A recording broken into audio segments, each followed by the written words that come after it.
15. Open up to John chapter 15. That's where we're going to be this morning. And I want you to imagine for a moment with me,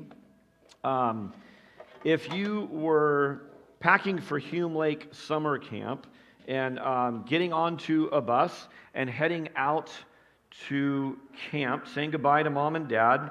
But then instead of coming back 1 week later, you come back after an entire school year. Okay, so just envision that. And parents, I told you transition was hard. Don't worry, this is not something we're actually doing. We're not doing this. We're not keeping your kids for 9 months. But this is something that actually happened. But it wasn't being in the mountains. It was being in outer space.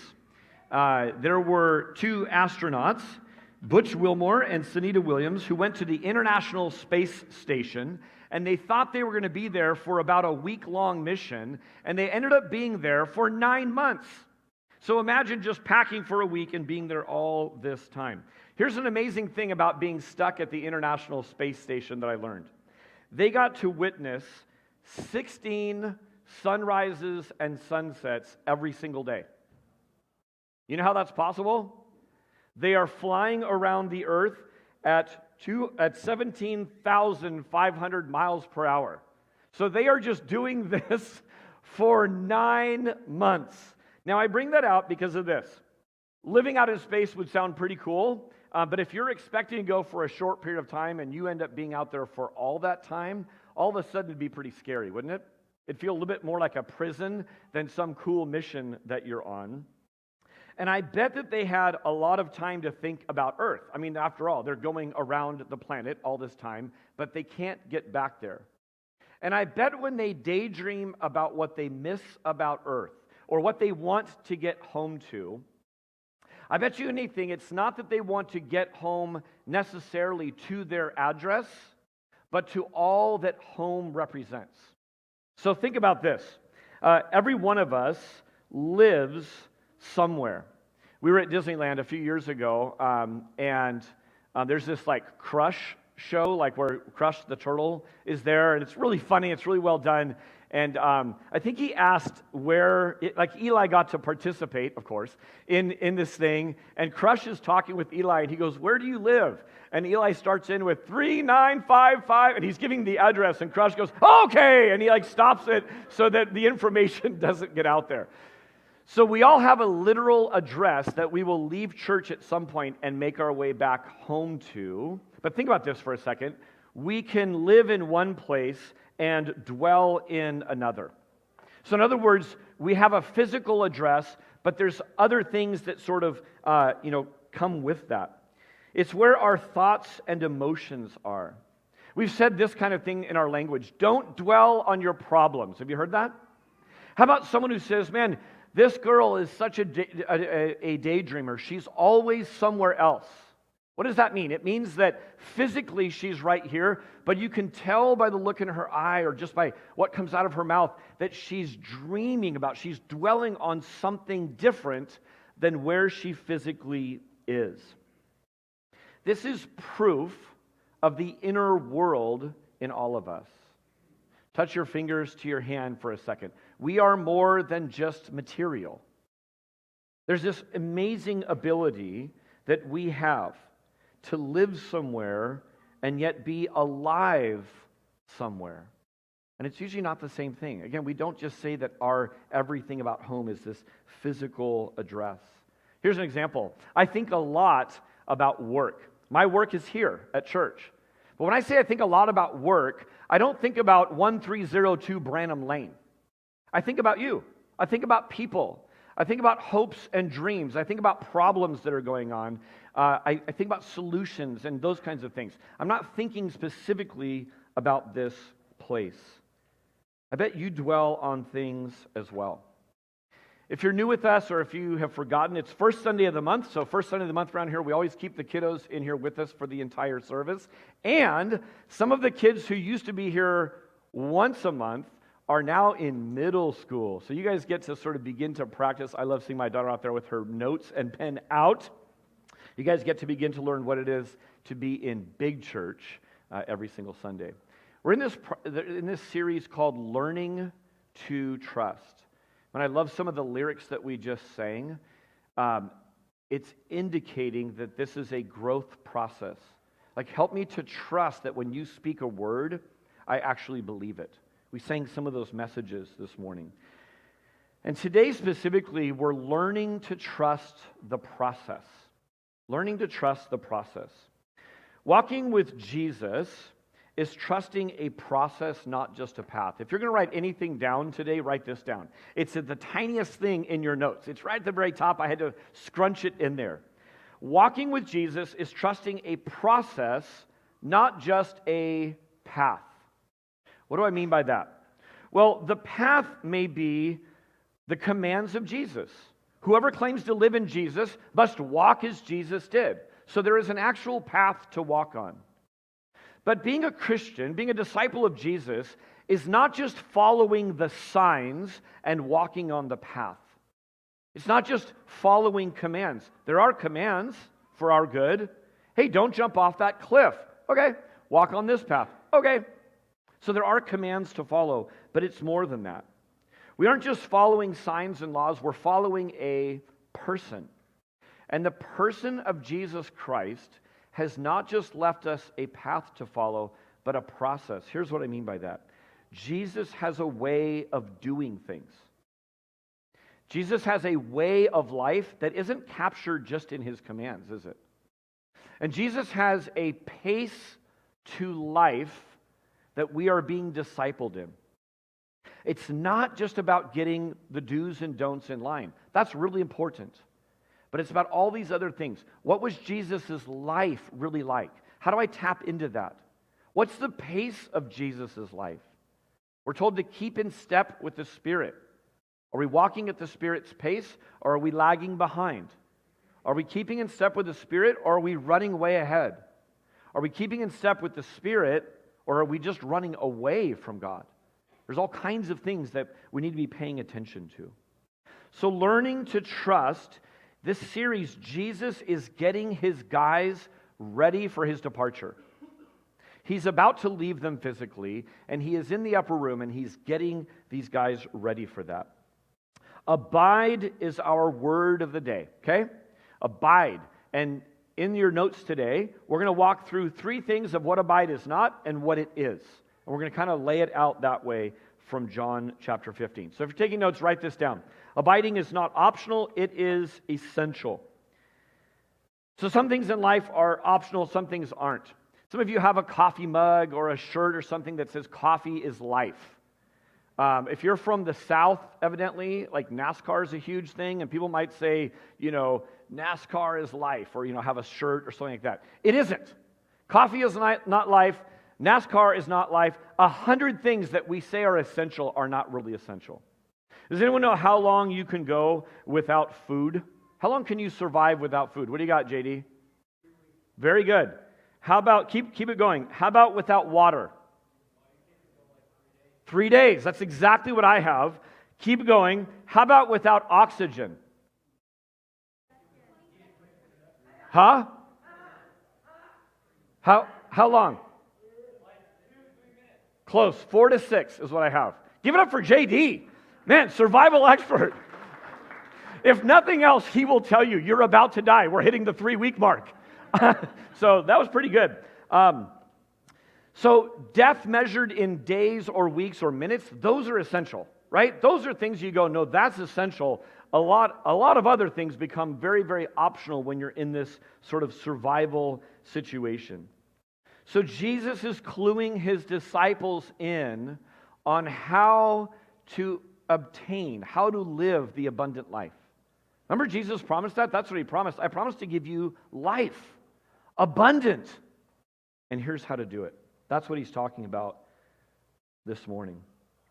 Jesus repeats abide or dwell 15 times in John 15. Over and over and over again he says it. Here's a small sample. Look at verse 4 in John 15. This is kind of a sample of how he says it. Abide in me, and I in you. As the branch cannot bear fruit by itself unless it abides in the vine, neither can you unless you abide in me. I am the vine, you are the branches. Whoever abides in me and I in him, He it is that bears much fruit. For apart from me, you can do, what's the word? Nothing. Essential, not optional. Essential, not optional. Like, drill this into your head. Why does Jesus say it 15 times? To make sure we get it. To make sure this gets into our head. Don't we want so many other things? By the way, abide as Jesus is talking about. Some of your translations say it different ways. It's actually a good way to do Bible study. Go online and look at about 3 or 4 different translations of a passage. Sometimes you will see abide or dwell or remain or stay. That's what it means to abide in Jesus. Remember we were talking about dwelling on your problems? Well, you can also dwell on Christ. Dwell on me, dwell in me, remain in me, stay here. It ties in this whole theme of faithfulness, right? Don't we want so many other answers from God? We want to know from God, what's happening? What's the plan? What should I do? How long? Where are we going? I mean, this sounds exactly like my kids on a road trip on vacation. The questions are just peppering over and over and over. You know what Jesus' answer is? Abide. Yeah, but abide. But what about abide? It's like he's just coming back to this and saying, get abide, and you'll get everything else. Seek first the kingdom of God. Shh. All these other questions, it's all gonna come. Right now, you just abide. Abide in me, and I in you. So, if you want to know how to go along with the process, how to join God in what He's doing in your life, job number 1 for every disciple of Jesus is to abide. Keep coming back to that. Here's number 2. Abiding is not last, it is first. Abiding is not last, it is first. We're going to really key in on the process this morning. That's what I want you to take away. We're learning to trust the process. Yesterday we had all of our kids over, except for the 2 that are in Montana. We had them all over at the house. Becky was making smash burgers. It was a really fun party. And my wife has set up our outside refrigerator to look like an AM/PM mini market.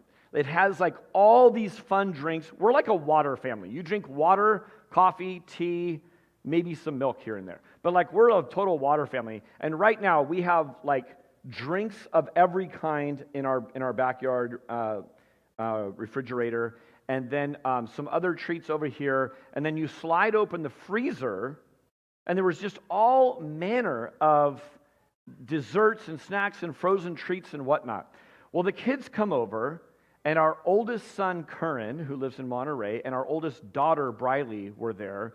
And they saw a jar of Jelly Belly jelly beans on the counter. Now, do you know that we're about to become grandparents? Do you know this? In September, we're having our first grandchild, and so we're becoming grandparents. You know what grandparents do? They leave candy on the counter. We've never done this before. And Kern and Briley noticed. They're like, what is this? A jar of jelly beans just sitting out? We never had any of this. And they were freaking out about the jelly beans. They were freaking out for 2 reasons. One is they never, ever got that. Number 2 is how on planet Earth are there any jelly beans left? Now, Curran and Briley are 2 of our most sweet-toothed kids. Some of the younger generations kind of giving them a run for the money. I'm looking at you, Eli. But they are real sweet-tooths. And they sat there and they're picking through Jelly Bellies like it's just Christmas time or something. And then we said, well, just wait till you see the outside refrigerator. And we showed them, we opened the thing, and I wish I had the video going because they are losing their mind.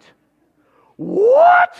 And there's these drinks filled with sugar that we don't ever buy. There they are in many, many varieties of flavors.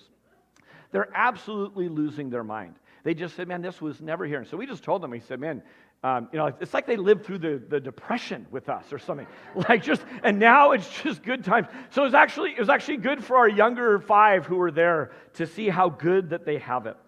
I bring this up because order matters. How many of you are firstborn? Raise your hand if you're the oldest in your family. Look at them. With no hesitation, they're like, yeah, that's me. All right. Where the babies at? How many of you are the youngest in the family? Yeah! You're like, I'm entitled. Do I get jelly beans? All right. Now, here's what I want to do. I am married to a middle, and I am a middle. You know what the middles are? The forgotten ones. If you're a middle right now, would you stand up? Stand up. Give it up for the middles. All right. I see you. I see you. You matter. I will take your picture. We'll put it on the fridge. Hey, look around. The ones who just stood, they're the best adjusted. The middles learn to, they're better adjusted for adult life than those olders and youngers. And the olders and youngers are going, nonsense. None of that's true. All right, order matters, not just for growing up, not just in your birth order. There is a dynamic, isn't there? There's a dynamic to the olders and youngers. It's kind of interesting how that works out. But it also matters in the process. God is a God of order, and there is a process to things. There's some engineers, there's some programmers, there's some planners in our midst right now that you're going to feel the welling up urge to shout amen or just wave your hand like you don't normally do. Feel free. Now, most engineers and programmers aren't that way. They're not that expressive that way. But you're going to resonate with what I'm going to say this morning. It's going to stir something deep in your soul. Know that, in all kidding aside, that is from God. God is a God of process. God is a God of order. We need that in our life. Look at this passage for a moment. I don't intend for you to see the exact words here, but I've highlighted in yellow on the left in John 15 every time it says in me, in you, or in my love. I already said that's 15 times. On this side, I've highlighted every place it says fruit. By my count, there's 8 times over there. By sheer word count, you would say that abiding is more important to pay attention to than bearing fruit, right? So abiding is more important than achieving, for instance. But here's what I want you to notice. This morning, because we are learning to trust the process, I want you just to notice the order. Every single time that it talks about fruit, it is preceded by abiding. What comes first? Abiding. What comes second? Bearing fruit. Now, this feels like kindergarten, like 101, but it's important to say this. Here's another way of looking at this. On the left, what you have is you have connection type words. Abide, abide, abide, remain, dwell, linger, stay. And on the right, you have production type words. Bear fruit. Do great things for God. We've already looked at some of those things. Here's the principle. Connect always comes first, then you produce. Connect comes first, then you produce. Do you want to know what made Jesus more mad than I think anything else as far as I can tell? It's people who say opposite of this order. Produce, do things for God, get it right, and then God will be happy with you and you can connect with Him. There's a whole group of people then and now who are deeply concerned with their traditions. They are deeply concerned with the rules and following those rules and enforcing those rules.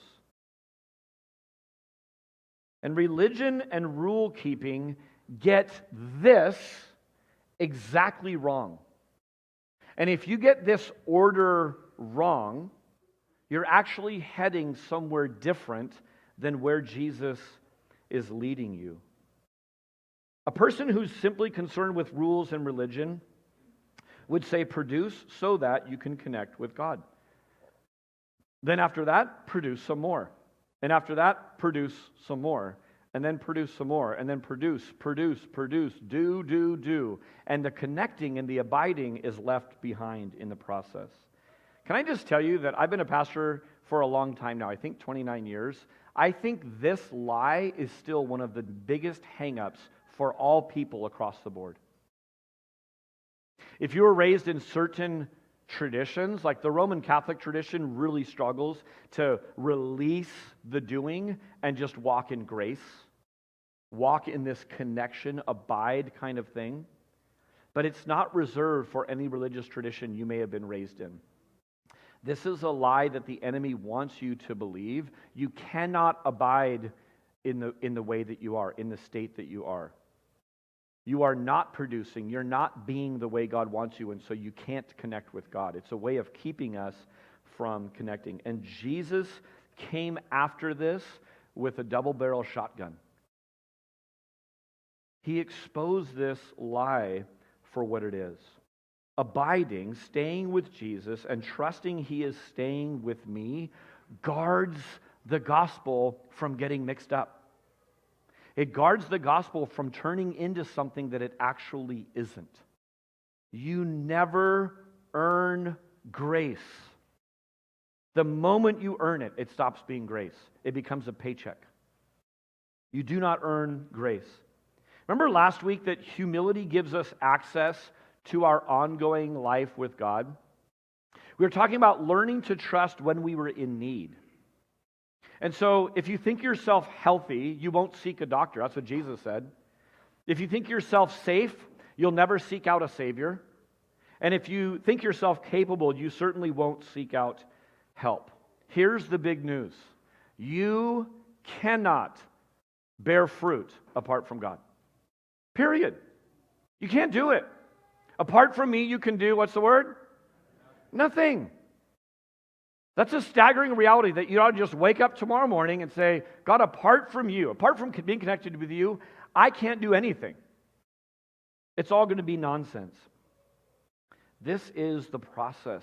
Learn to trust it. Relearn to trust it. Keep coming back to it, not once, but over a lifetime. I don't want real answers here, but I want you just to think about this for a second. My son was fishing off the Monterey Pier last weekend. What is the process for a human being to catch a fish? So don't tell me that, just think about it. There's a process to it, right? You don't just think about fish and they appear in your hand. There's something that precedes that. How about the process to making bread? There's steps to follow. Mario and Amy could share with this. What is the process to graduating high school? There are steps that need to go in sequence to get to that point. What is the process of getting to outer space? So everything I just said involves a process, from really, really simple to things we can't begin to imagine. I have no idea how to get to outer space. But someone figured it out, and there are steps that go along with that. What happens when you don't trust the process?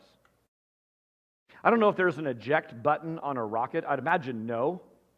But imagine just shooting up into outer space and it begins to get so shaky and so loud and so scary that you just pull some ripcord and you just eject out of that thing. Bad things happen when you shortcut the process. Some of you are teachers. Many of you are parents. All of you are human beings. Whether you're making a peanut butter and jelly sandwich or whether you're trying to do some great thing like land a job, graduate college and land a job out of state, there is a process that goes with it. So it is with the abundant life of Jesus. There is a process to following Jesus. Proverbs 16. This proverb was around when Jesus was walking the earth. And there's a proverb that says this: there is a way that seems right to a man, but its end is the way to death. You have been told things over and over and over and over again. This is the way to happiness in God. And it's a lie. It may be rule-keeping, it may be pharisaical, it may be head knowledge, no heart knowledge, it may be head knowledge, no actual doing. It may be you have to feel shame-free before you could ever step into the light of God's presence. It could be that you're held by your parents' sin and you'll never get out from under that. It could be all kinds of lies. There is a way that seems right to a man, but it leads to death. You know what Jesus says? Jesus says something quite simple. I am the way. Follow me.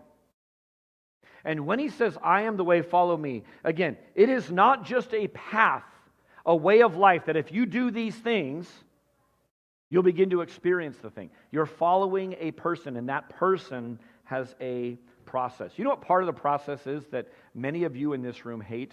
Part of the process is you don't know the whole process. Isn't that true? How much good does God tell us? All or part? That's it. Mindy said this much. So, being able to see the very beginning and then the whole story arc to the very end, that is the realm of the author. The author is the one who gets to see the entire play, the entire story mapped out from beginning to end. You know who doesn't get to know? The characters that in 2025 are alive and take the stage for their role and their lines interacting with the people that are there. We have no clue of the beginning from the end, unless the author tells us. And you know how much the author has told us? About that much. How much do we think we can handle? A lot more. Part of the process is, nope, you don't get to know. You don't get to know.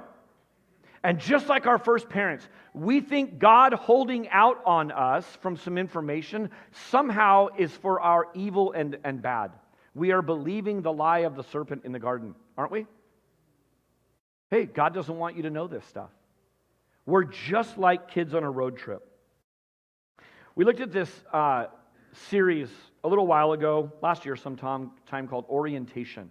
And it's orienting ourselves to who does God say that we are? Let's walk in the identity. And one of the least inspiring things you can be called is, I'm a branch. Like no one walks around with that. I'm a branch. Like just super inspired by the idea of being a branch. And if you're consumed with your little branchness in your little corner of the vineyard, you won't be that inspired. But you know what? Isn't it kind of inspiring to be part of this picture? It's kind of inspiring to be part of an entire vineyard and just go, man, there are things going on in this vineyard. There's a beauty of what's going on in this vineyard that a tiny little branch around some other branches can't possibly understand. I want to just walk you through some things that we talked about then, but it's worth repeating. There are two lies that started in the garden. Lie number one is this, that you are independent. This lie tells you that you are your own and you can live your life however you want to live it. And sort of a cousin with your independence is that you are self-sufficient. As a self-sufficient person, you have everything you need to get along in life and happiness. You know what exposes the lie? The lie that you are a branch. Branches are dependent. Branch, all by itself, can do nothing except be burned, which is in John 15. Read it for yourself. So God's design of you being dependent exposes the lie that you're not independent and you're not self-sufficient. Here's the second thing. Anyone bleed this week and the blood got like on your clothes or stained something? Yeah, I love it. Just blood's great until you're leaking, right? Like it's good inside, and then once it's outside, it's kind of a pain or life-threatening, one of the two. Sap in a tree or a vine is the blood. So sap is great when it's inside the plant. Isn't it annoying when it's outside the plant? Anyone prune things or like cut things in the last few weeks and like that sticky sap's getting everywhere?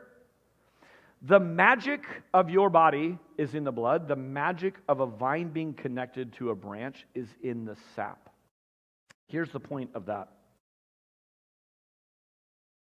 Both of those, blood and sap, require connection. The moment it's severed, it stops mattering. I've never had my arm chopped off, but if my arm were chopped off, it would no longer receive all the good things that's going on with blood in my arm. So it is with a branch. Apart from being connected, there's nothing good that's happening to that. It is required of that. Think of some of these terms, like what does it mean to abide? We say these kinds of things. Coming to Jesus, believing in Jesus. Jesus talks about opening the door and dining with Him, trusting Him. Every one of those terms is attachment type terms. So abide means keep on doing the things that you did at first. When you were born again, you were attached to Jesus. That's what the first love looks like. And so abiding means just continuing to do those kinds of things. A couple more. Jesus mentions 3 very specific things in John chapter 15, verses 7, 9, and 11. He talks about his words, he talks about his love, and his joy. Abiding means receiving and participating in the words, love, and joy of Jesus. That's what it means. We've already talked about this, but nothing of lasting value comes if you are not connected. Elsewhere, Jesus said this: what does it matter if you gain the entire world, but you forfeit your soul? In light of John 15, I might reword it this way: what does it matter if you gain the whole world, but you're not connected to Jesus? It amounts to less than zero, because it actually works against you. And finally, faith is proven by the fruit. Fruit proves your faith. You are not confirmed in the faith by your attendance at church. You're not confirmed in the faith by taking a class, by being on a membership roll, by serving in ministry, by going overseas to preach about Jesus Christ. You are confirmed in the faith quite simply by the fruit of your life. It proves whether you are in the process or not. Personal, intimate connection to Jesus is what matters most, and so it comes first in the process. Here's the third one. You just have to keep at this. Abiding is not instant, it is ongoing. This is so important. We don't abide once, we abide always. And when we forget to abide, or we think we aren't abiding, or we're sort of, our dwelling emotionally or mentally or spiritually is on something else, we simply take our dwelling and say, God, I want it back in you.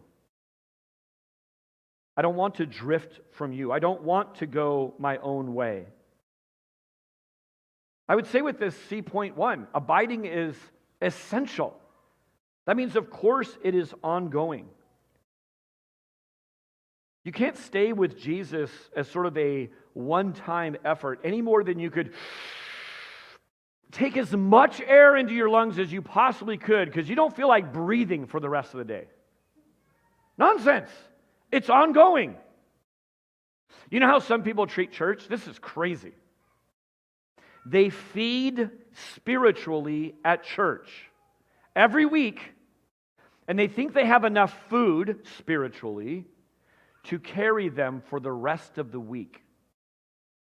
See you next week, Pastor. Good sermon. Now, I hope you say that. I'll salute you back. I love the salute.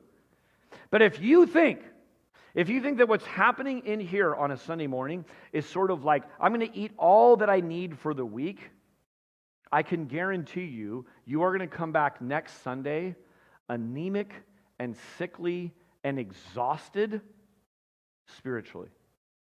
We can't possibly eat enough on Sunday afternoon lunch for the entire week. Why would we think we could do that spiritually? You cannot abide once a week. You cannot abide once a year. It's an ongoing, all day, all night kind of thing. There's a process called sanctification. Justification is this in the moment, being born again, being brought from darkness to light. And it happens like that. Happens by faith. And we are saved. You know who experienced justification just like all the rest of us, but it's really vivid? The thief on the cross. Remember, he's hurling insults at Jesus, rebelling against him, cursing with his mouth the very God that in a few moments he's now going to trust for salvation. And Jesus gives this stunning judgment. Today you will be with me in paradise. Justified in an instant. So justification happens once for all time.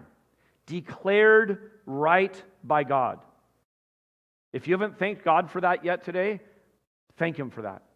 That is a stunningly glorious, it's the best thing that's ever happened to you, Christian. But then sanctification is our gradual growing righteousness. It happens over time. I've shown this before, but it happens like this. It happens one step at a time, and it often happens like this.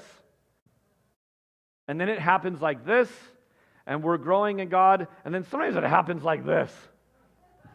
Right? And we're just laying here for a while. Hi, Tate. And then we're like, oh yeah, that's right. God, sanctification. And then it happens like this again. I mean, this is our life. So gradual growing righteousness. Remember this, that's your sanctification. Learning to trust. Learning to trust that, Jesus, you're washing my feet. This all begins with your service. Learning to trust when in need. When am I in need? All the time. Or else I'm going to get sidetracked, take a nap, or hang out with Penny and forget God. So this process is exactly that. This gradual growing process includes this. Watch this. A gradual growing awareness. A gradual growing awareness of God's presence. I shared a stage yesterday at this men's event with 2 different boxers. I've never been around so much bicep meat in my entire life. Really cool guys, love the Lord. And we were talking a little bit about things. And this one guy was talking about how it was a game changer for him when he really got a sense that God cares about his boxing career. Of course he does. This guy uses boxing to glorify God. What if God didn't care about my dad's engineering career at Lockheed? That would mean the bulk of his waking hours in his adult life, God had no part in. Crazy talk! Of course he does. So part of your sanctification is a growing awareness. God, you're present here. You're present in this. Help me not to check out and ignore you for the 8 hours I'm at work. But it's also a gradual growing awareness of our false self, kind of the ways that we live out of different places, our shadow self that isn't a branch, that's trying to be something that we're not. It's also a gradual growing awareness of the voice of God, a gradual growing awareness of the dangers that lurk about for us. The dangers that attack you are a little bit different than the ones that attack me. We learn the enemy's schemes and just go, I'm particularly vulnerable here. Other people can skate through that. God, I need your protection, and I need to just be absolutely immersed in you in these kinds of seasons. So I'm talking about abiding. Let me just give you some practical help with how. I want to just give you 2 things. This is kind of the bottom of page 1. I just finished a book called Knowing Christ Today by Dallas Willard. And Dallas Willard is just a great thinker about all kinds of different things, but it was an incredible book. He's a deep thinker, so there's just it's like a thick book to read. You don't just read it once, or you have to mull over it and highlight it and think on it some more and come back. But he gives 2 things that I think are really, really helpful. And in a way, they're going to sound so incredibly simple. They're going to be like, oh yeah, I knew that. You know what my hunch is? No, you didn't. Or you knew it and you really didn't believe it. So don't prepare to be like astounded with like, oh, it's so deep. Now I know how to abide. But be astounded at like how accessible this is and how easy it is not to do it. Here's number 1. Welcome God into the place that you are at any or all times. That's a wordy way of saying it, but I quoted Dallas Willard verbatim because he's just trying to capture this. Welcome God to where you are right now. And then, now. And now. And when we dismiss in a couple of minutes, welcome God into how you're going to leave this place. Welcome God into your interactions outside for part 2 of our worship service. God, you're welcome in how I wait in line for food. You're welcome in how I interact with my friends or with visitors or with seeking out how to serve someone else here at this church. Welcome God to your driving.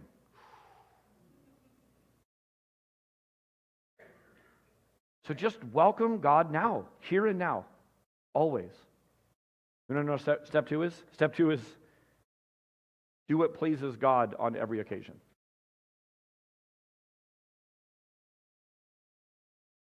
If I have a growing awareness, God, you are right where my feet take me, but you're also where my mind takes me.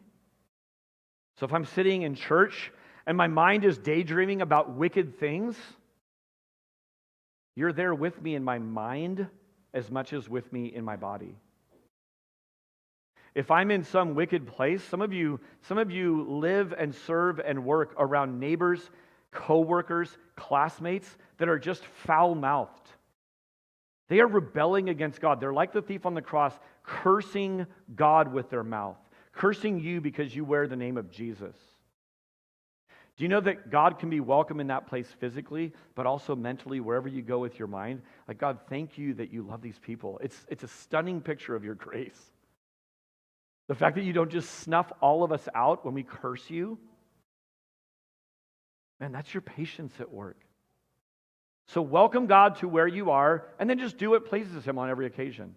You know what's fascinating? You can't possibly do step 2 without number 1. You don't have the foggiest clue of what pleases God on your own. There's a way that seems right to God, but it's nonsense.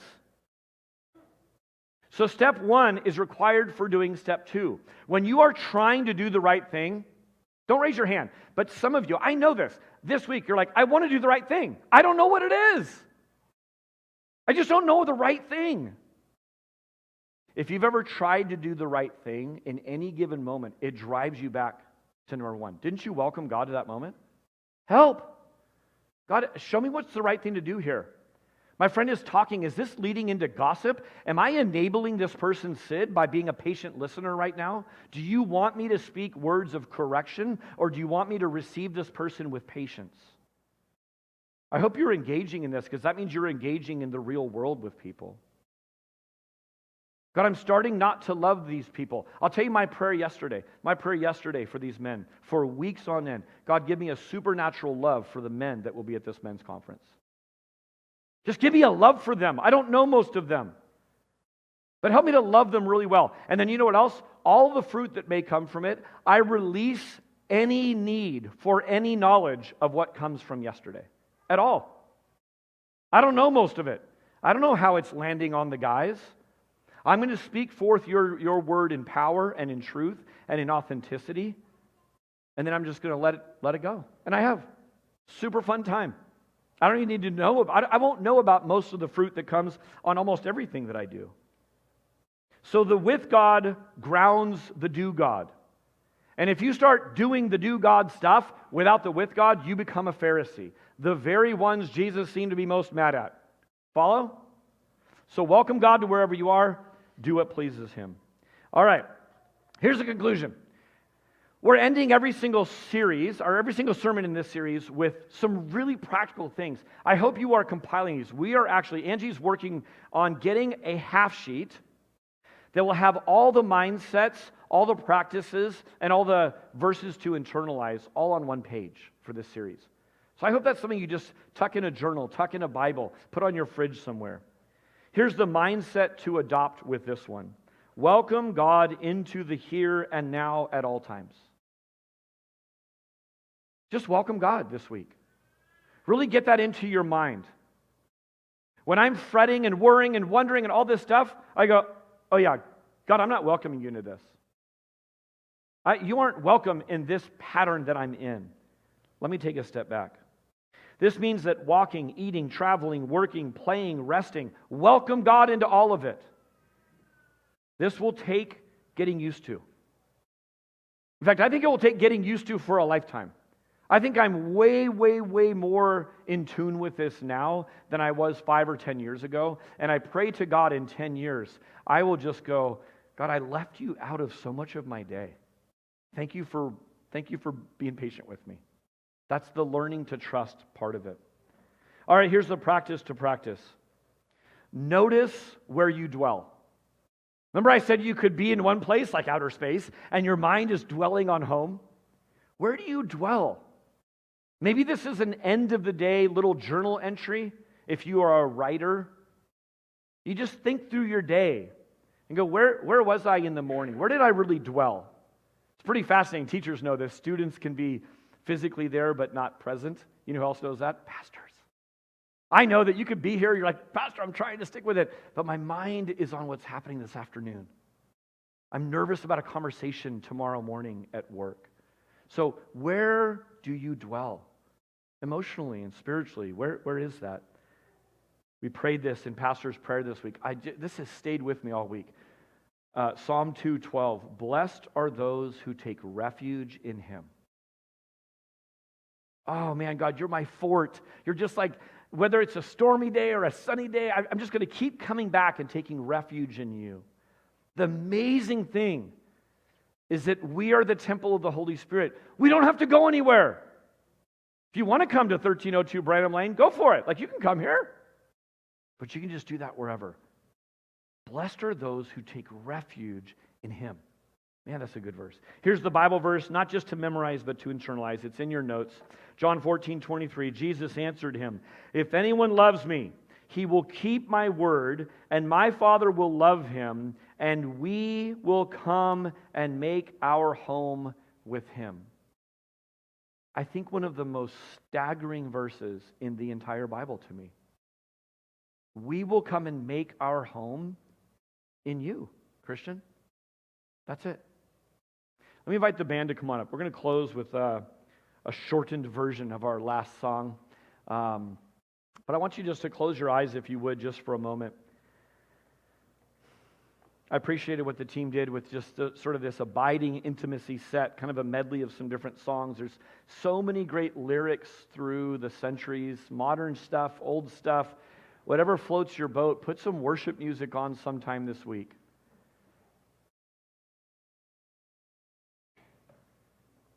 And just settle yourself, still yourself, quiet yourself enough to just say, God, teach me how to abide in you. Teach me again what that looks like. We know it's possible to be in love with Jesus, have a really good start, and get off track to where that connection point somehow becomes optional in our minds. And God, I would just confess, any time I have run ahead and tried to produce for you without being just aware and absolutely dependent on you, it's led to bad things.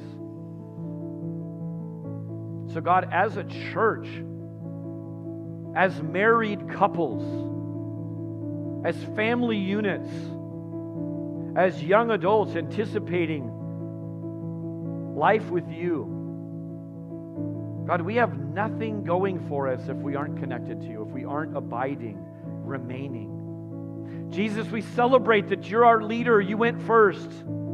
You are the picture of what it means to abide and bear much fruit. We are part of the fruit that's been born in us because of your abiding.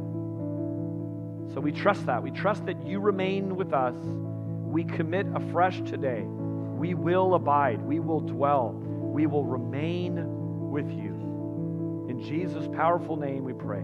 Amen.